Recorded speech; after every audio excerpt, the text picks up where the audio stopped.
Hi friends, রিম কিচেনে আপনাদেরকে স্বাগত জানিয়ে আমি আবার একটি নতুন রেসিপি নিয়ে চলে এসেছি, বাঁধাকপির পকোড়া। তো চলুন রেসিপিটা দেখে নিই। তো আমি এখানে একটি পাত্রে বাঁধাকপি কুচি করে নিয়েছি। এখানে আমি 4 কাপ বাঁধাকপি কুচি নিয়েছি। যতটা পেরেছি সরু সরু করে কুচিয়ে নেওয়ার চেষ্টা করেছি। তারপর আমি এতে দিয়ে দেবো 2 চামচ লবণ। আপনারা লবণটা পরিমাণ মতো বুঝে দেবেন। তারপর দিয়েছি পেঁয়াজ কুচি 1 কাপ। এখানে আমি 2টো মাঝারি সাইজের পেঁয়াজ নিয়েছি। তো এগুলোকে আমি ভালো করে চেপে চেপে মিশিয়ে নেব।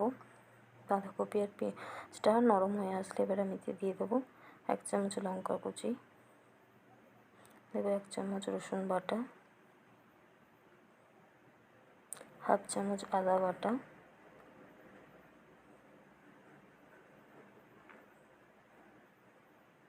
এরপর দেবো হলুদ গুঁড়ো 2 চামচ,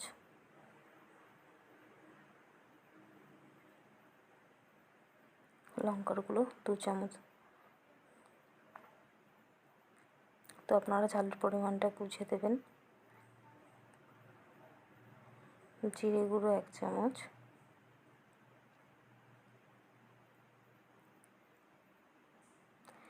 ধনে গুঁড়ো 1 চামচ,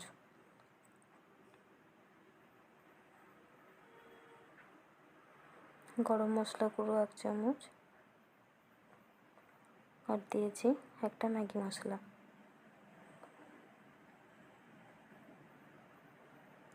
সব কটা মশলা দিয়ে আমি এগুলোকে আবারও ভালো করে মিশিয়ে নেব।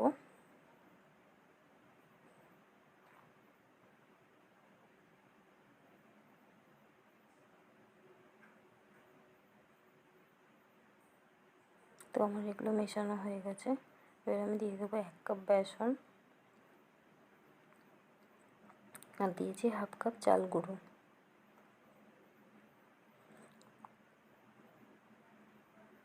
দিয়ে আবারও মিশিয়ে নেবো। এখানে আমি কোনো রকম জল ব্যবহার করিনি। তো দেখুন আমার এটা মাখানো হয়ে গেছে। এবার আমি গ্যাসে প্যান বসিয়ে ওতে দিয়ে দেবো কিছুটা সাদা তেল।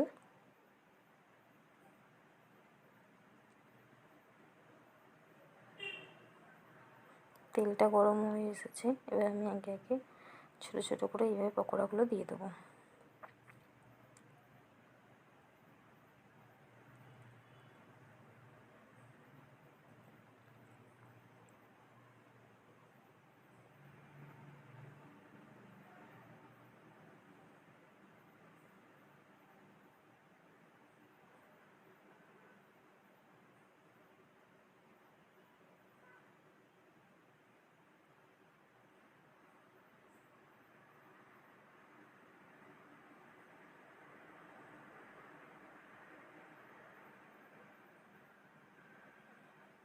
তো আমার এখানে সব কটা পকোড়া দেওয়া হয়ে গেছে।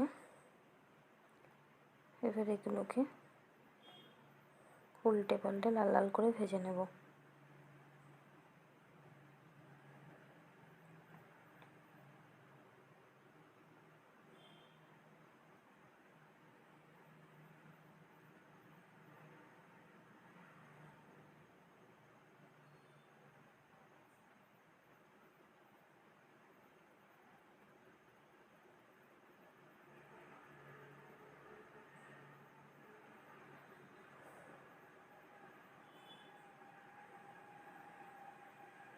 তো আমার পকোড়াগুলো ভাজা হয়ে গেছে।